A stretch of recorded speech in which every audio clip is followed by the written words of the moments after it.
Hey!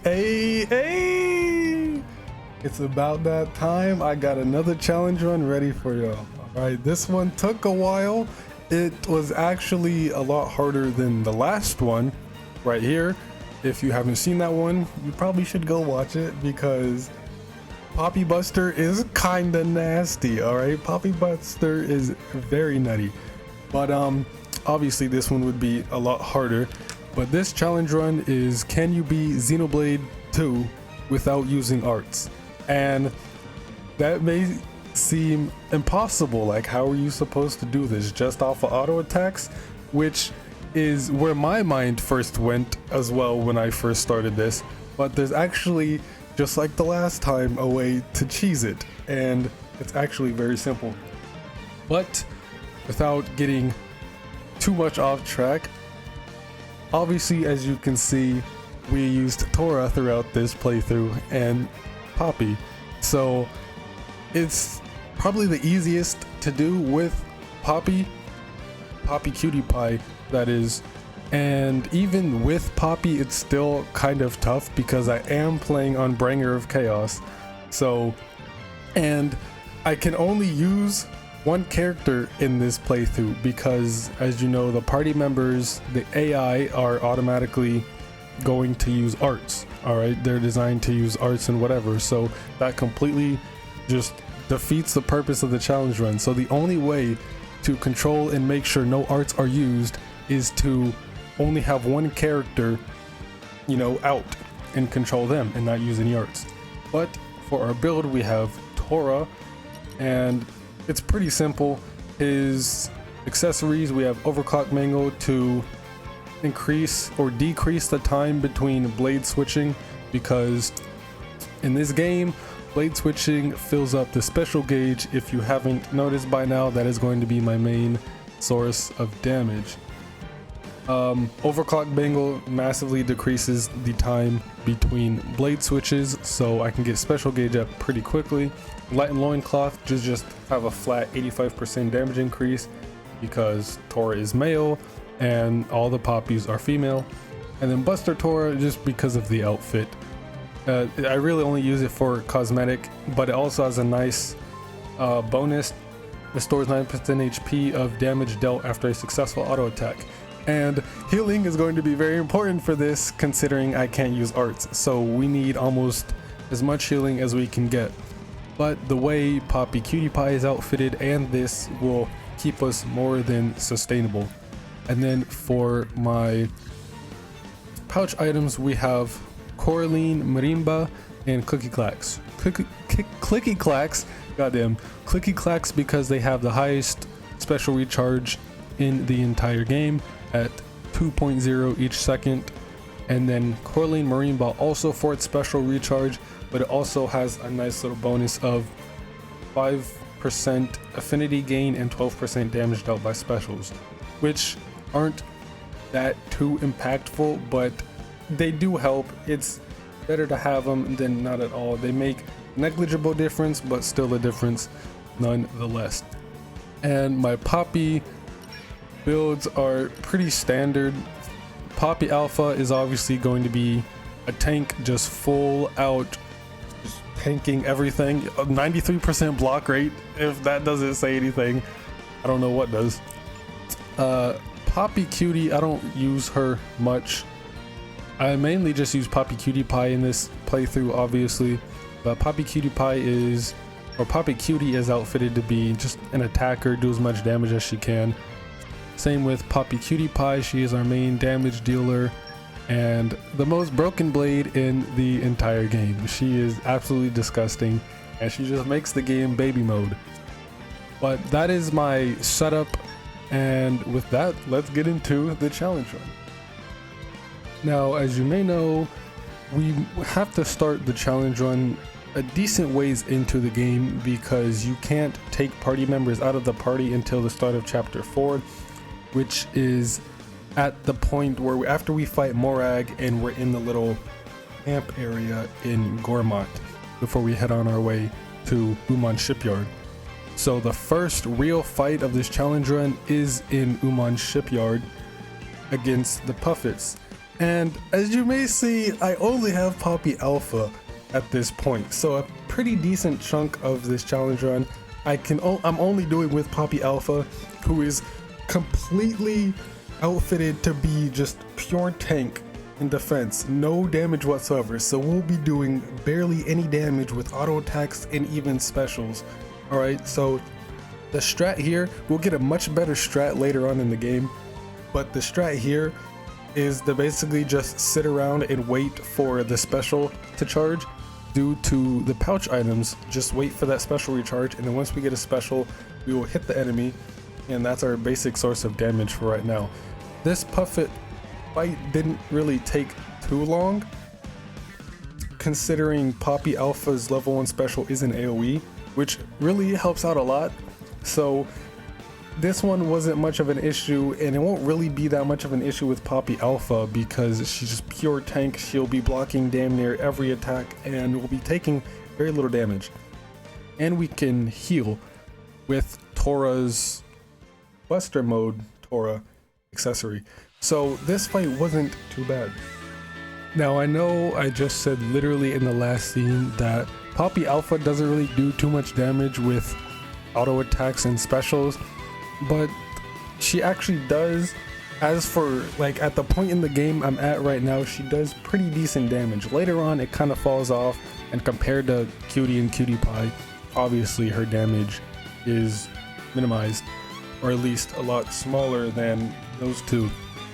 But I'm at level 30 when a lot of the enemies are around level 22, so that doesn't really help. But in this fight, 26, 27, so it's pretty much even.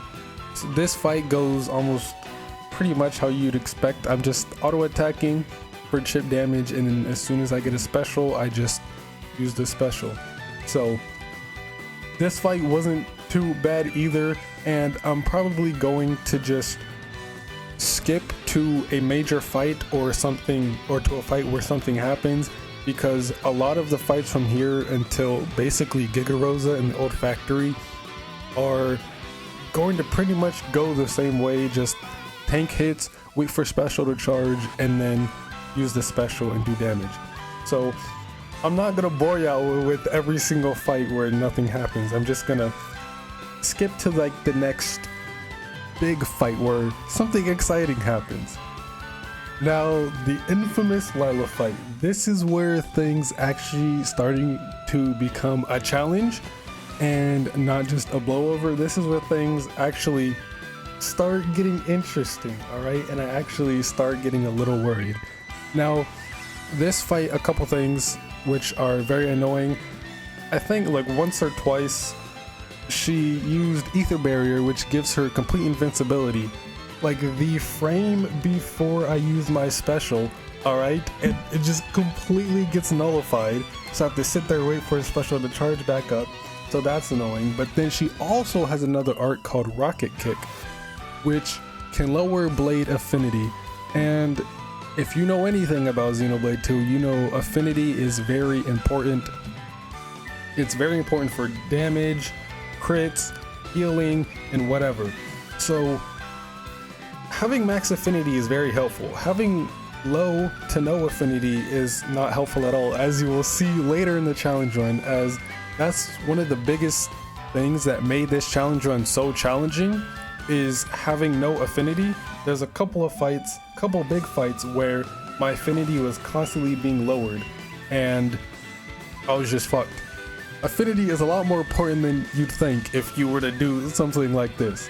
So a lot of people take affinity for granted, but it's very important. But this fight, the lowest I got on health was around half. I just got unlucky with healing, but with Poppy Alpha, it's not really too scary because she can just tank most hits and only take double-digit damage. So, but this Lila fight is where things started to actually get a little challenging and made me start paying attention a little bit. But again, it wasn't all too bad, and I was able to get through it on one take.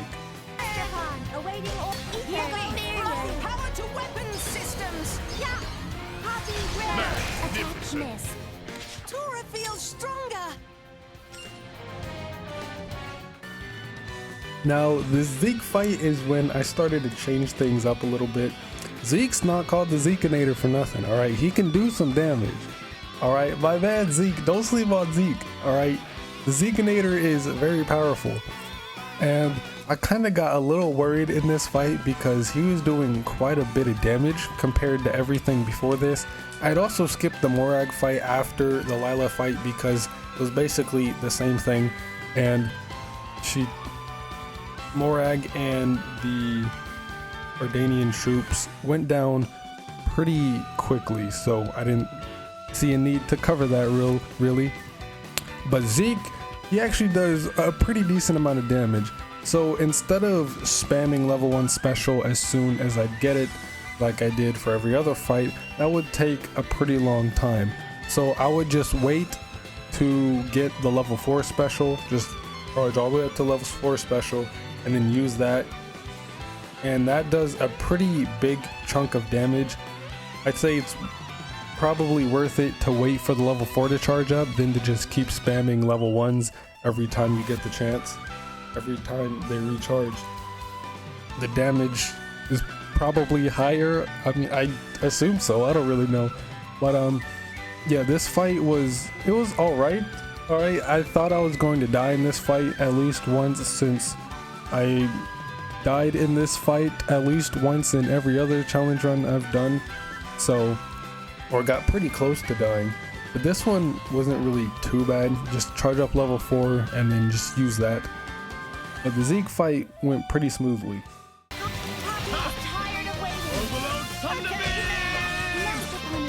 Shut up! Now, Lila 2 is no pushover, alright?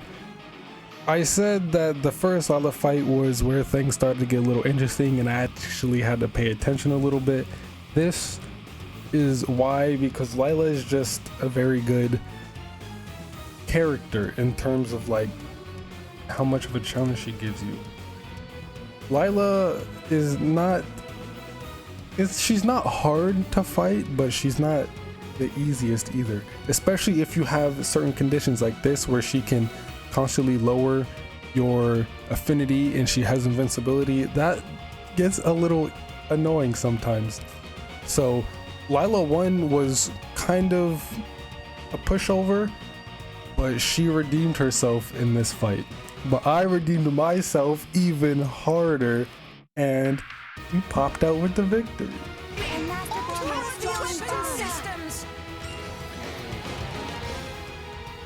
Alright, so after the Lila fight and before the Giga Rosa, I completely just blanked there. Before the Giga Rosa fight, Torna is taken out of the party, you know, to make Poppy cutie pie, and we are forced to play as Rex or Nia, doesn't really matter. I chose Nia because, I mean, it's Nia. What other reason do I need? And I actually fast traveled to an inn to lower her level to around where Torna's was to make it fair, and I gave her the same pouch items.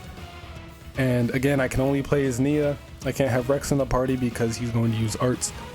But the challenge run doesn't really change from here, just really changing characters, but I'm still just waiting for specials to charge. But this time I can actually switch blades. I can cancel a blade switch to charge up the special meter quite a bit. So it's a lot quicker than using Poppy Alpha, because not only do I do more damage because the blades are just a lot stronger, I'm able to get specials up quicker because of the switch canceling. But after all that and we make it through the factory, we get to the Giga Rosa fight.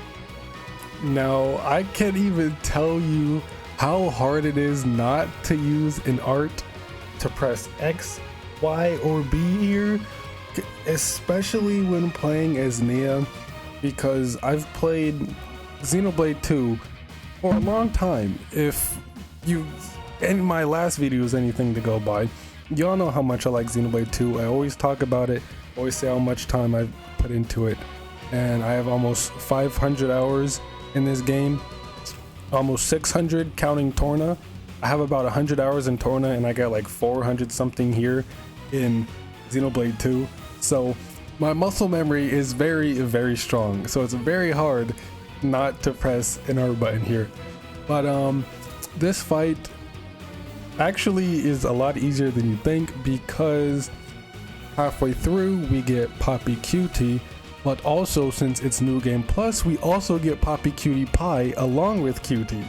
So you can imagine it's pretty smooth from this point on, at least the rest of this fight. And I'm telling you, Poppy is so broken in this game in so many different ways other than just raw damage output. I have fast blade switch on all the Poppies, or at least Poppy, Cutie Pie, and QT, as well as overclock Bangle on Torna. So the blade switch is pretty much instant. You get the blade back pretty much instantly after switching. So I can blade switch pretty much every auto attack. I can blade switch every auto attack, and that charges up the special gauge pretty quickly. It's just blink, blink, blink, blink, blink, blink. The switch back and forth every auto attack. It's very nasty, and as you can imagine, that charges up special gauge pretty quickly. And then I can just spam specials with Poppy Cutie Pie because I'm getting special gauge so quickly, plus the passive gain from the pouch items. Alright, I told y'all there's a way to cheese this. Almost any challenge run you do in this game, there's pretty much a way to cheese it. Either from accessories, mostly pouch items, or whatever. If you just put a little time into it, you'll find a way to cheese any challenge run. It's great. But yeah, I breezed through this fight now that we have Poppy Cutie Pie. And I do get toppled a couple times and launched, which is very annoying because it takes time away. And it could also kill me because I don't have the bulk from Cutie Pie or Alpha anymore. But that doesn't really matter considering we're healing more than we're taking usually, and we're just dishing out a ton of damage. So this fight went very well. Now, as it is with other challenge runs or just basic playthroughs, Torna is a challenge, alright? Torna is no slouch at all. I actually died once during this fight, alright? So if that doesn't show you how difficult some of these challenge runs actually are, then I don't know what does. Torna is very strong. I have to fight Mikhail and Petroka twice. The first phase and then the second phase, and they actually got me very close to death a couple times, and then actually ended up killing me because I got unlucky with healing or I fucked up my rotations, whatever. But this fight was actually pretty challenging, and I thought I'd be here for a while since I already died once, but I managed to come back and defeat them on my second attempt.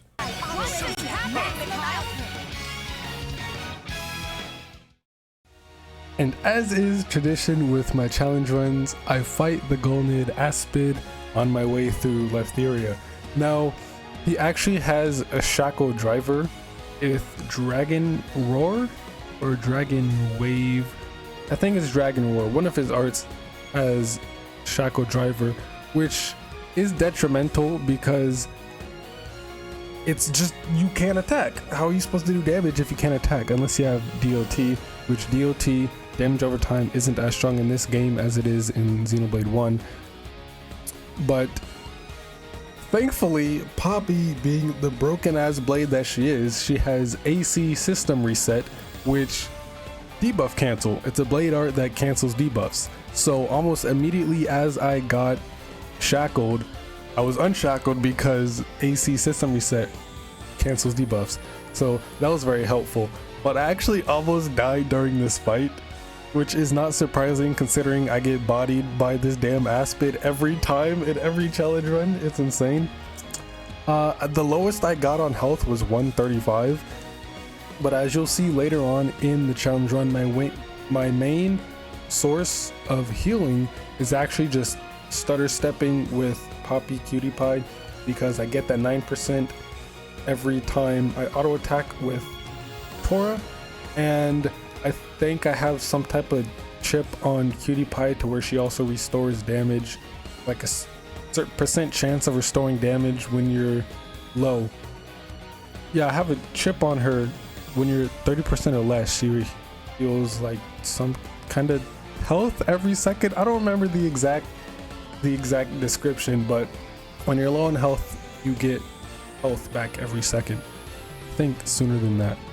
But yeah, my main source of healing, basically, I don't know why I had to explain all that. I'm just making it complicated. My main source of healing is just stutter stepping with Poppy Cutie Pie because she has the fastest, you know, first attack animation out of all the poppies. So it's very easy to just bow, just spam the first auto attack, just stutter step it and heal up pretty quickly. But as is the case, I beat the Aspid with almost, you know, some problems. I wasn't lying when I said Lila is where everything starts to get a little bit challenging. Even with Poppy Cutie Pie, this Zeke fight was still a little tough, and I actually almost died in this fight, alright? It only gets harder from here. I wasn't lying, alright? From that Lila fight on, it gets a little tough. Alright, Xenoblade 2 early game is kind of a joke in doing challenge runs or New Game Plus or whatever. But when you get later on, it starts to ramp up pretty quickly, especially if you're playing on Bringer of Chaos like I am, alright? Bringer of Chaos isn't easy to do with one character without being able to use any arts at all whatsoever, alright? It's really not that easy. But I didn't die, thankfully. I almost did, but I did not die in this fight. So it wasn't too bad. I just charged up level 4, level 3s, and I got through it pretty quickly, and then I just healed when I needed to. But basically my strat is to just switch back and forth between Poppy Cutie and Poppy Cutie Pie because they have the fastest animations for auto attacks. Poppy Alpha takes way too long to auto attack, so I don't really ever use her in this run anymore since I got Poppy Cutie Pie. I don't really use Poppy Alpha much except to tank very big scary hits because she is such a tank. The defense is insane and block rate's insane. She makes big hits look like baby damage. So whenever I know a rage strike or a big hit is coming, I'll just switch over to Alpha, tank it real quick, and then swap back over to Cutie Pie and heal. So mainly I'll just swap back between Cutie Pie and Cutie to just charge up special gauge. And for Cutie, actually you switch on the second auto attack. She like double hits the bow. You have to switch on the second hit because for whatever reason the first hit won't cancel, so you won't get like the cancel boost when swapping. Something I found out the hard way and actually messed up a couple times because my muscle memory of just switching on first auto attack. But for Cutie Pie or QT, switch on the second auto attack hit because the first one doesn't register when you cancel it for whatever reason. But other than that, Zeke fight went pretty smooth. I'm just a broken record at this point. If the Lila fight is where things start getting more challenging, this is when the challenge run becomes kind of impossible. Alright, I was not having fun at all, okay? This fight was terrible. This fight is always terrible. Alright, Jin isn't called the Paragon of Torna for nothing. Alright, he truly is the strongest blade in Torna and probably all of Allrest. Alright, and that's for a reason. What is that reason? We don't know, but he is incredibly strong for no reason. This fight was exhausting, all right? And this doesn't even compare to the later fight when we have to fight him and Malos together, even Malos by himself, all right? But after the Ashima power lines, that was a pushover. I spent about almost 15 minutes just fighting Jin himself alone. All right, I died so many times. I lost track of how many times I died. All right, the main thing why Jin is so hard is not because of the damage he's doing. It's the lack of damage he's allowing me to do. All right, he has Skyward Slash, which is probably my most hated art by him now. After doing this challenge run, I fucking hate fighting Jin. Skyward Slash lowers blade affinity, and as you know, blade affinity, like I said earlier, is very important. And with no blade affinity, you're not really doing much of anything at all. You're kind of just sitting there. You're doing like no damage while taking a ton of damage with barely any healing. So Jin, he likes to pull some bullshit, all right, and he'll use Ultra Slash and then Skyward Slash right after. Ultra Slash is a knockback arc and has 2 hits, so 2 knockbacks. So while he's using Ultra Slash, you can't really do anything. You're not able to heal or attack because you're getting knocked back. And almost immediately after that, he likes to use Skyward Slash, which lowers affinity. So you're kind of just fucked, alright, as soon as he uses Ultra Slash. And then sometimes he'll use Ultra Slash right after Empty Moment, which has like 8 blowdown hits back to back to back to back. And he has evasion before that. So Jin is a very, very, very good blade, alright? One of the reasons why he's my favorite character in the entire Xeno series is just how strong and just stupid he is, alright? If Jin was a playable character, it'd be over. It would be over. He is playable in when you first land in Moritha, him and Rex. Also, he has his own little challenge battle in challenge mode, which is very fun to play, by the way. Especially having just like 30 enemies around you, and then you just use Heavenly Disrupt on them and just blade combo all of them at the same time. Oh, it's just like Noah in Xenoblade 3 when he has Lucky 7 drawn, but it's even more satisfying. But this fight took a very long time, and then I finally beat Jin. I got lucky with healing, not dropping affinity. I actually kind of have a strat for whenever he uses Ultra Slash, I'll just switch over to Poppy Alpha so she takes the affinity drop instead of Cutie or Cutie Pie, and then I'll just switch back to Poppy Cutie Pie and just go back between her and QT to get my special up. But the thing is, when a blade has no affinity and you switch to them, it completely cancels your entire special gauge out. Doesn't matter if you have level 1, 2, 3, or 4. As soon as you switch to a blade with no affinity, that it just gets entirely wiped out and you can't build up special at all until they get some type of affinity. So it is kind of annoying when I have around like a level 2 or level 3 special charged up and he's using Skyward Slash. I gotta switch to Poppy Alpha real quick and lose all of my special just so I don't lose affinity on one of the other 2 blades. Now, it's not as bad when you're at max affinity, because when he uses Skyward Slash on when you have max affinity, it just goes down to low affinity instead of no affinity. So you're still able to use specials and charge it up, but you'd be doing less damage, healing less, taking more damage. So it is kind of tricky, and that's why this challenge run is so hard and challenging, is because of the constant affinity dropping from Jin. All right, I'm pretty sure the majority of this challenge run was just spent on Jin fights. I'm not even gonna lie. All right, Jin here.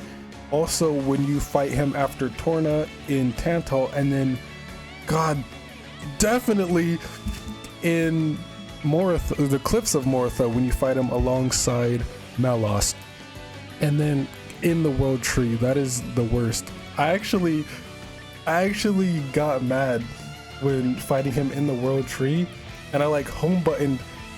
I like just sat on the home menu of the Switch for the longest to just calm myself down. I actually genuinely started getting pissed because of how bullshit Jin is. All right, how bullshit of a fight Jin is. He is incredibly difficult when, especially on Bringer of Chaos, and you have one character. He is not easy, all right? So these challenge runs may look like a breeze when I'm, making videos on them, but it's until you actually do it, holy shit, all right? You have to have so much patience to do these. They are not easy. But after I finally beat Jin, I moved on to the Ashima core itself and actually got through it pretty decently. I think I may have died once, but thankfully I don't have to fight Jin again when I die, and I can just go straight to the Ashima core fight. But after that, we got through it, all right? We actually surprisingly got through it and beat Jin. Threat level is significant. Leave it to Poppy. Don't touch Master Poppy. Cutie Pie operating at maximum. You feel stronger. I'm still getting stronger. Now, thankfully, the Giga Rosa rematch isn't as bullshit as the Jin fight. I did die here once, but I got through it all right. The annoying part of this fight is that Kabumi Rocket is a force topple. The art of Giga Rosa Kabumi Rocket is a force topple, and then for whatever reason, Monolith thought it was smart to make the auto attack a launch, make the auto attack launch. So Giga Rosa will always use an auto attack after an art, and Kabumi Rocket is a topple, and then you'll get launched immediately after that because of the auto attack. And it actually does a lot of damage, and you stay launched in the air for so long, and it takes such a long time to come down and then finally recuperate and able to attack again. You're taking a lot of damage, and you're very likely to die here. Thankfully, I only died once, and I was able to charge up a level 4 special on my second attempt and do a lot of damage. I did at least more than half of the health. All right, I did at least more than half of her damage. All right, it wasn't too bad. And then I just finished it off with a level 2 special right before the Rage Strike. Much stronger. Now, after going through the Tantal or Theoswar Temple in Tantal, we fight the Tantalese Knights down in the basement where, you know, Pyra is going to get annihilated. I just realized the cannon they used to destroy Pyra in Xenoblade 2, that's an annihilator. So we've been having annihilation events in Xenoblade 2. That's not a Xenoblade 3 thing. Oh, the connections. I'm now just realizing this. So I'm popping off a little bit. Let me have my fun, all right? But this fight against the Tantalese Knights was surprisingly very difficult. And the reason being is because, I mean, there's a lot of them, so I'm taking a lot of damage. And they have an evasion art, which their Rage Strike, they like to use for every time. Whenever they get enraged, they'll just use their evasion art, and that evasion lasts for so long. So I just kept going at it. I died many times. I even went and leveled up above their level and was still getting fucked, but I actually figured out a strat. I don't know why it took me this long to figure it out, but I would just focus on one of them, and as soon as they use their Rage Strike and got the evasion, I just switched to another one, get them down, and they would go enraged, and hopefully by that time the one I initially was attacking, the evasion went away and I took them out. But I just kept going back and forth between the enemies, and whenever I needed, I would just use specials to heal and deal damage. I'd mainly just use Poppy Cutie Pie's level 2, I'm pretty sure, to just do AoE damage to all of them, considering Naponic Axion is an AoE art. I would just do that to heal and do damage to all of them at once. And I got through it pretty well once I started using that strat. I don't know why it took me so long, but I did. And another thing, if I were to get them all enraged at the same time, or most of them enraged at the same time, which did happen quite a bit, I would just switch over to Cutie Pie or Alpha. I keep doing that. I would switch over to Alpha and just tank all the hits until their evasion went away. But after that, after I started, you know, using my brain that I actually do have and thinking about how to, you know, strategize this, it went pretty well. I am friend. And now it's time for the bullshit Torna fight, this time with Akos. Now, the first fight with Torna with Petroka and Mikhail was a little tough, but it wasn't too bad. This fight is escalated in difficulty thanks to Akos. And the reason why this fight was so difficult is because Akos has an art called Black Wave, I'm pretty sure that's the right one, where it shackles Blade. And Blade Shackle is very scary. Not only because you can't use arts, specials, can't switch blades, whatever. So if I got stuck on a blade I didn't want at the time that got shackled, I was fucked. Normally you think, oh, just go over to Cutie Pie or Alpha and just whenever you get shackled, go over to Alpha and just tank all the hits. And that would be smart, but affinity is lowered during Blade Shackle because you're not attacking, so you're not constantly raising affinity. Well, you are attacking, but only with auto attacks. And Blade Shackle slowly decreases affinity over time. So there were plenty of times where I would start with pretty high affinity, if not max, and then go all the way down to no affinity because I was stuck in Blade Shackle for so long. I don't know how long it's typically supposed to last, but Blade Shackle lasts for so long, it's frustrating. Alright? It would last for so goddamn long, and it felt like it varied, but I don't know how long it actually lasts. There's like data miners who figured that out, but goddamn, it was like eternal.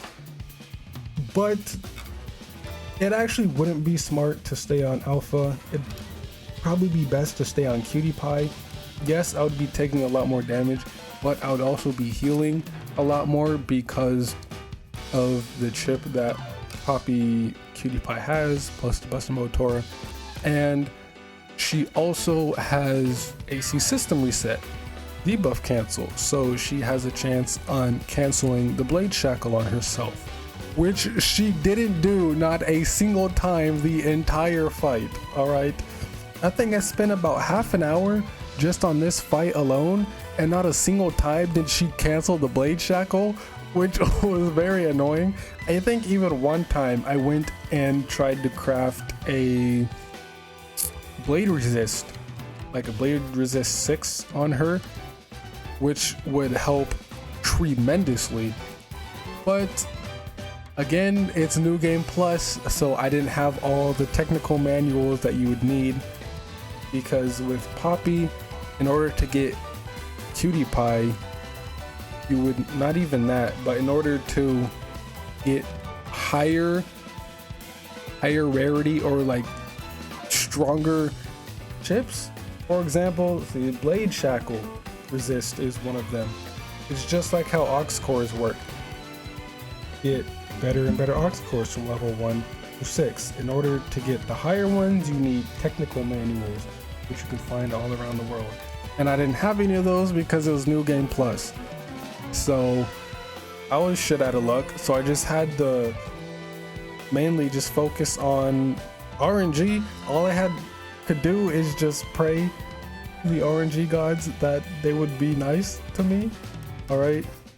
Because I really had nothing else to do. Once he would use that, I'd just be kind of fucked, and I just have to sit there and Blade Shackle and wait for it to run out.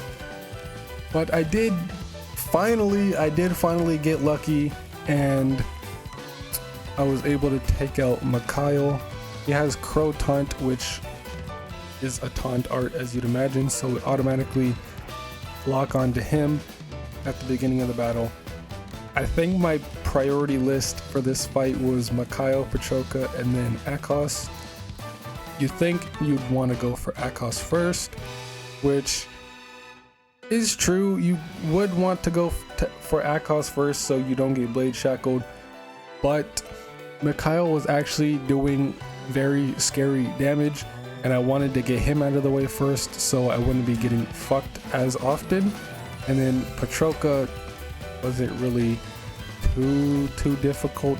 The main priorities were Mikhail and Akos. But just like the Tantalese Knight, Akos as when he gets to a certain amount of health, he has evasion, and his evasion lasts even longer than the Tantalese Knight's. His evasion lasts for well over like a minute, almost 2 minutes, I think. I don't really know, I may be exaggerating. It seemed like a long ass time when you're fighting him, but it lasts for a pretty long time. But I was finally able to beat Torna, and actually this gym fight wasn't as difficult as in Tantal, or at least in Temperantia, because you only have to get him down to about a quarter or 3/4 health, 3/4 of his health.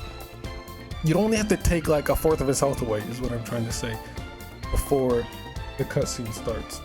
But these fights just get longer and longer and longer as the game goes on. So that Torna fight was not a joke at all. That was very annoying. I started getting very frustrated because I was just getting fucked by RNG the entire time. But I finally beat it and beat Jin. Stun swallow. Now the next big fight after that is the fight against the Shadow Atoms in Spirit Crucible Elpis. And this fight is annoying because, as you know, the Shadow Atoms can use Multis when they get too low health, which gives them evasion, and they spawn 2 more Shadow Atoms. That can get very hectic. My strat initially was to just spam level 2 special to AoE damage all of them, but that's a very bad idea because then they can all Multis at the same time and it's just chaos. Alright, this difficulty isn't called Bringer of Chaos for nothing. But eventually I did figure out a strat to get them to pretty low health, or at least right before they use Multis, and then just use Poppy Cutie Pie's level 1 special because it's very quick. It has a pretty decent amount of hits, and they're all like very quick back to back. So you can kill them with Poppy Alpha or Poppy Cutie Pie's level 1 special before they're able to even use Multis. And eventually I was able to get through it alright. I did die once, but I was kind of being careless and I didn't really have a strat because I didn't really know what to do since it was my first attempt. But after that, my second attempt, it went pretty well. Now this is where the challenge run starts to test my patience a lot. The next big fight is Malos, and not surprisingly, it is very scary and very difficult, alright? They were not holding back when they made Bringer of Chaos. This Malos fight took so long. I spent 40 minutes on this fight, alright? And I told you, every fight just takes longer and longer because it gets more and more difficult. I'm surprised I even beat this challenge run. Spoiler alert, I'm surprised I even beat this challenge run, considering how difficult a lot of these fights were and how frustrated I would get. This fight in particular was very annoying because he also has a way to drop your blade affinity, and it's just like Monolith Soft wanted to fuck you as hard as possible in this game when designing Bringer of Chaos. They don't like challenge runs and they don't want you to do challenge runs, alright? Because holy shit, why does everything drop affinity in this game? I didn't realize how prevalent that was until I started doing these challenge runs. But it's like every major boss has a way of lowering affinity, and it's so annoying. It's very annoying. But with Blade Eater, he can lower affinity, and I think yes, Blade Eater lowers affinity, and I think he also has an art that shackles Blade, which of course he does because everything has Blade Shackle and affinity lowering arts. And then he also has Monado Armor, which gives him an insane block rate, so we won't be doing as much damage as we would before he used that. I died a couple times. A couple is a bit of an understatement. I died several times. He even had to level up twice. He's at level 50. I tried to tough it out around, no, he's at level 52. I went up to 55 and tried to tough it out to not make it too easy for me. But after a while of that not working, I leveled up to level 60 and I thought, okay, maybe things will be a little easier now since I'm 8 levels above him. Nope, not at all.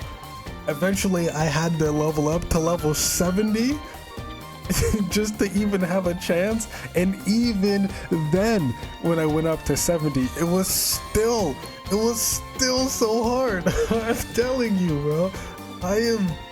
I was freaking out. I was like, what the hell is this? Why is this shit so goddamn hard? I was 18 levels higher.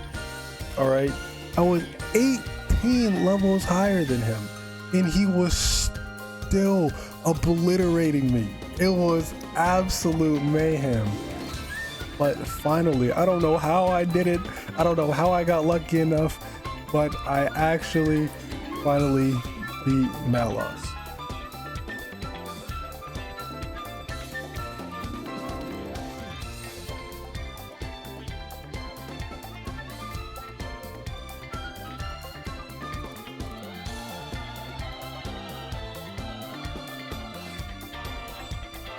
This fight right here is the epitome, all right?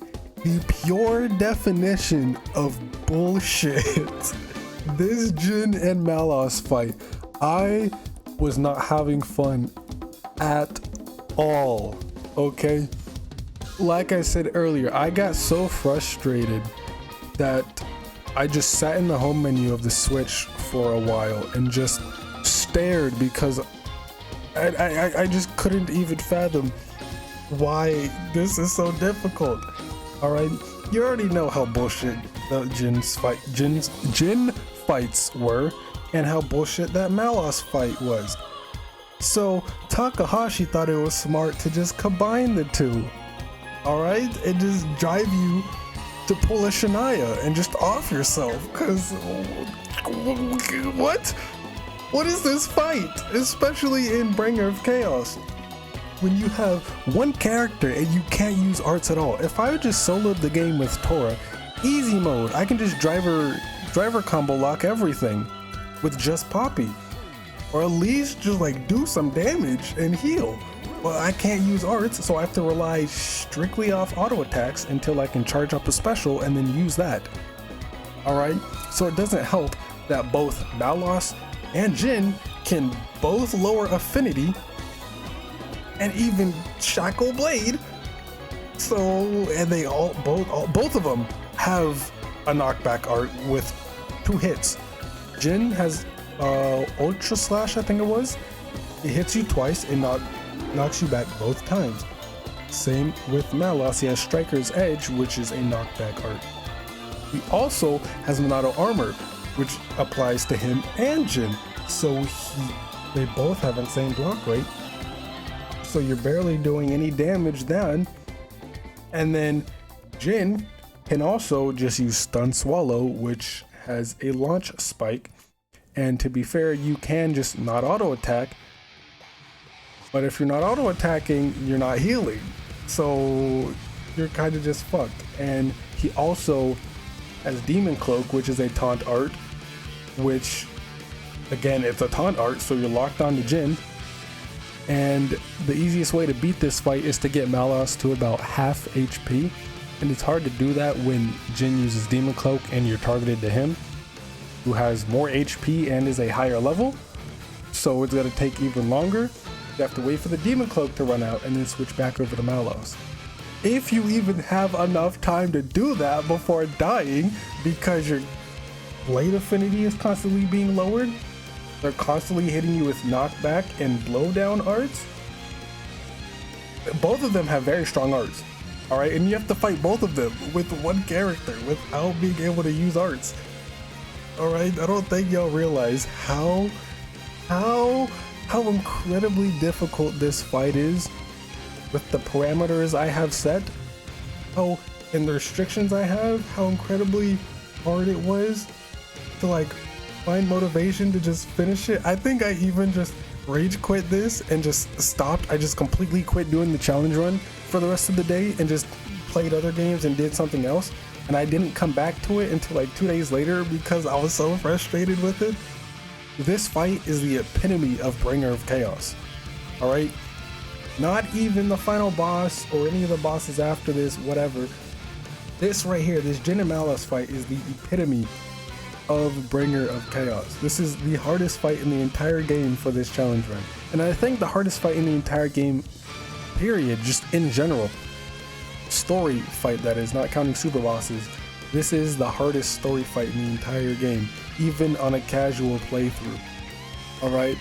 Until you get to the second phase. But the first phase was so goddamn impossible, I didn't think I'd ever reach the second phase.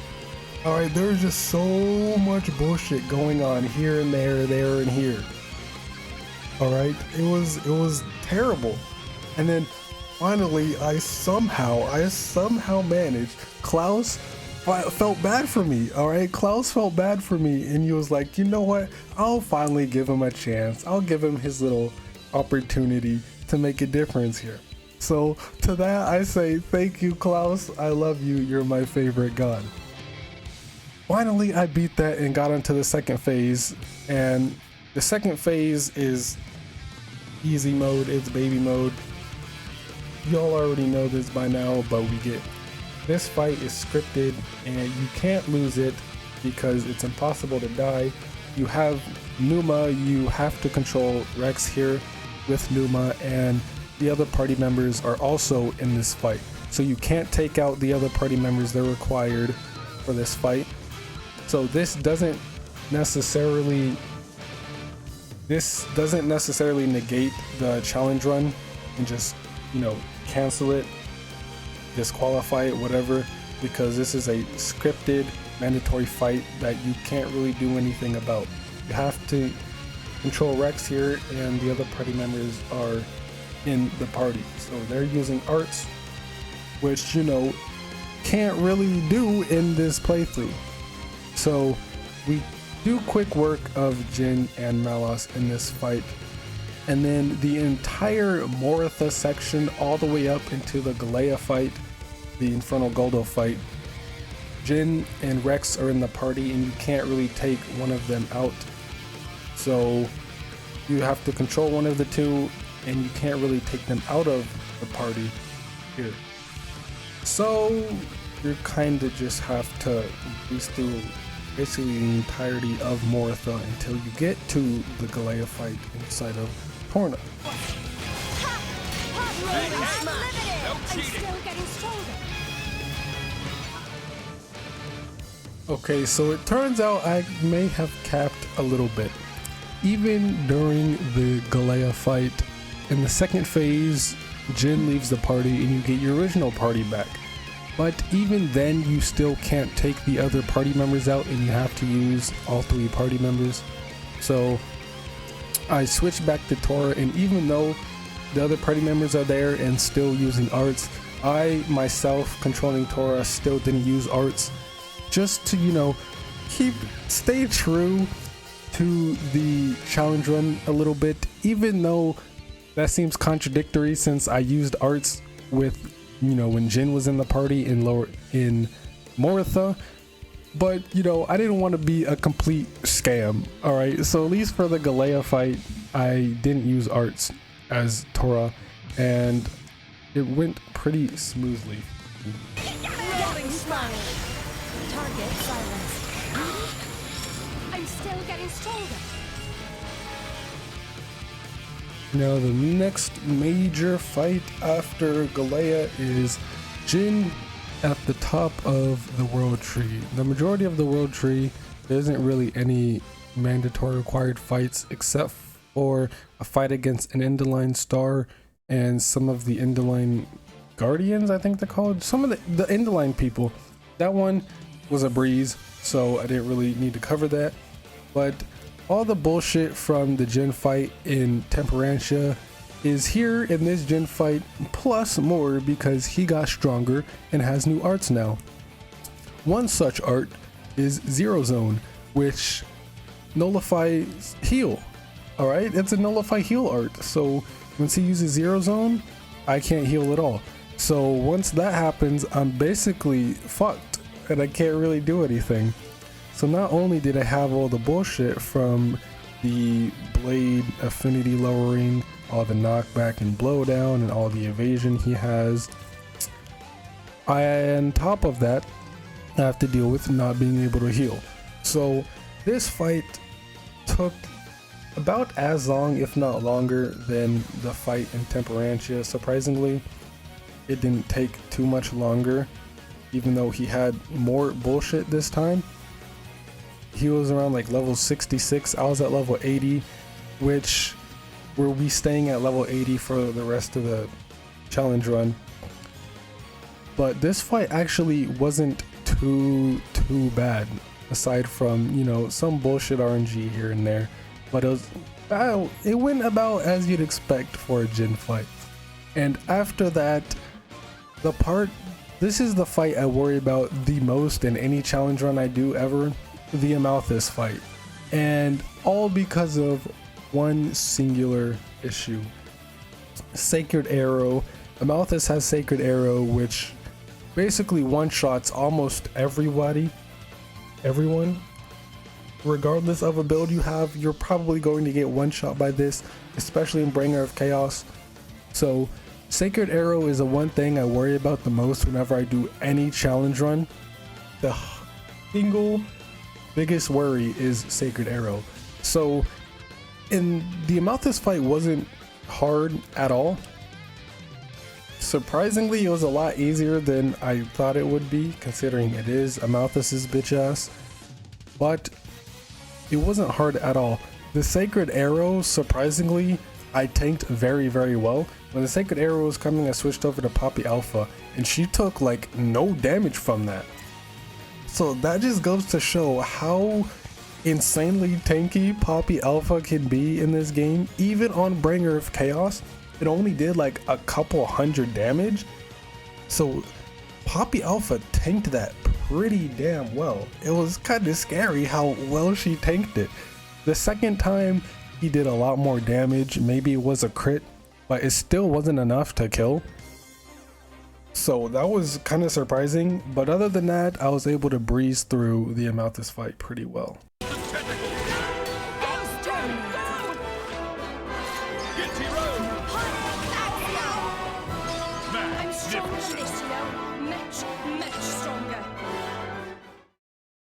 Now we only have technically 2 more required fights for the run.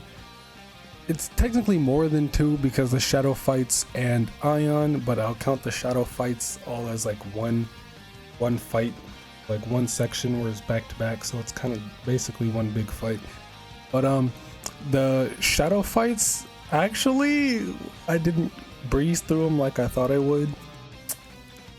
The hardest one was probably the Zeke and Tora one, because I actually died during the Zeke and Tora fight, which before this, I have never died on the shadow fights ever a single time in any of my playthroughs, whether that be a challenge run or normal playthrough. Not even on my very first casual playthrough of Xenoblade 2 did I die in a shadow fight. So that was very surprising.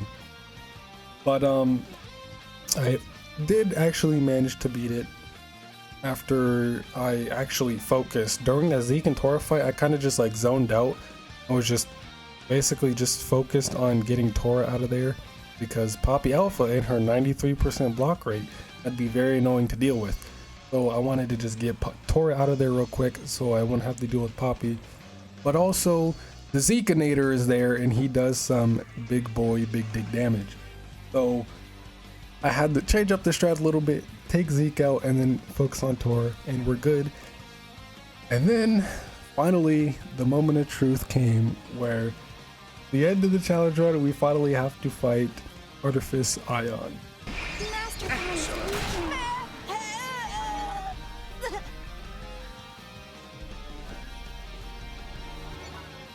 Admittedly, this fight was a little bit disappointing, a little bit, you know, anticlimactic. This fight I literally spent only 10 minutes on. This is the fastest I've beaten Ion in any of my challenge runs, because now that we didn't have to deal with any more bullshit ass Blade Shackle, bullshit ass affinity dropping, definitely the affinity dropping was by far the biggest change. I didn't have to deal with affinity constantly being at low or 0 the entire time, so I was actually able to do things in this fight. But now that I had free reign to do basically whatever, I literally just spam Poppy Cutie Pie's level 4 special the entire fight, just over and over and over again.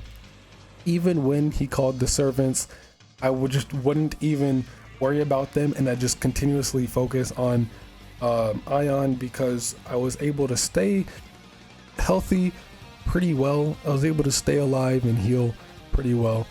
So this fight was actually a pushover. The real final boss fight of this game was the Jin and Malos fight, or at least the Jin fight in the World Tree. The Malthus wasn't too big of a deal. Malthus wasn't too big of a deal. He just took a while. The Shadow fights only died once, which was my fault anyway. And then the Ion fight was basically a complete pushover. It just goes to show how strong Cutie Pie actually is. And it just goes to show how important affinity actually is in this game. Because, bro, I did not have any kind of fun from the Torna fight onward. From like the Torna fight up to the Amalthus fight, I was just miserable. The Torna fight with Akos, that is. But yeah, I actually got it done. I beat Xenoblade 2 without using a single art. Now, I forgot to mention earlier, but I think during the Jin and Malos fight, I actually did fuck up. Alright, my muscle memory kicked in and I did use an art. But thankfully, Jin launched me like immediately as I pressed it and before the art connected. So I didn't, deal any damage or anything. I got launched right before the art connected, so it canceled it. So technically that still counts, because even though yes, I did use an art, I didn't use the art because it didn't do any damage. The attack didn't connect. So therefore it doesn't count because I wouldn't have hit anyway. It still would have been the same as if I didn't use it. So even though I did press and register the art and put the art, it didn't actually come out because I got launched, so it still counts. But other than that, I beat Xenoblade Chronicles 2, Reigner of Chaos, without using a single art. Holy shit, this was very fun, but at the same time, it was very not. Alright. Those Jin and Malos fights were a fucking nightmare. They were actually a nightmare. Oh my god. But we finally did it, and here we are. This one I've been working on for so long. I've been working on this challenge for I started working on this in December. I started working on it. I just put it off for a while because I was feeling burnt out from doing it. Mainly, I don't know. It was just kind of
different restrictions and parameters and whatever. And yeah, Breaker of Chaos is very hard. Alright, even on a casual playthrough, it's pretty tough. But if you know the combat system and have some ability and whatever, you can get through it pretty smoothly. Unless you do a challenge like this, then you're just asking for a death wish because, bro, this was terrible. But I'm going on for too long. My next challenge run is going to be one with the Xenoblade 3.